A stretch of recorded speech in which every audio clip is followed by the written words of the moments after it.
Le lieu est sobre mais accueillant. L'hôpital de jour d'Angoulême propose des ateliers en petits groupes pour des personnes souffrant d'addiction sans distinction.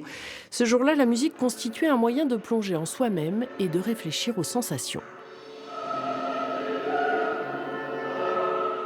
Ça m'a fait penser quand je consommais, comme je fais énormément de crises d'angoisse, du coup pour moi le début c'était une énorme crise d'angoisse.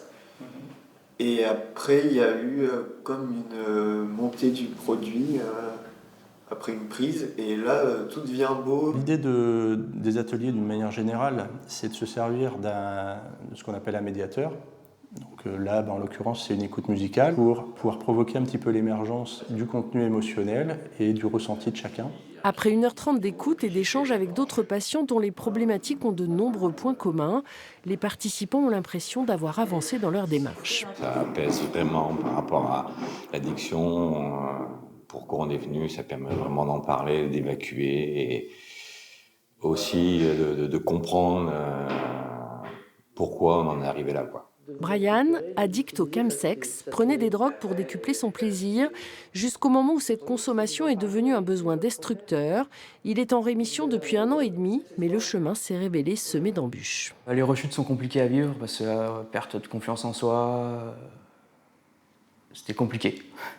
C'est très compliqué, des phases de grosse dépression aussi. C'est l'échec, quoi. Tout le travail que j'avais fait à chaque fois s'effondrait. Mes proches, j'avais pas envie de leur dire que j'étais retombé. C'est compliqué. Le passage par l'hôpital de jour est un complément au cure de sevrage. Chaque parcours est individualisé et est suivi pendant plusieurs mois. 3 mois, ça permet de réinstaller un nouveau comportement, de nouvelles habitudes, d'y penser. Et tous les jours, on n'est pas complètement sur le produit, hein. On travaille à côté.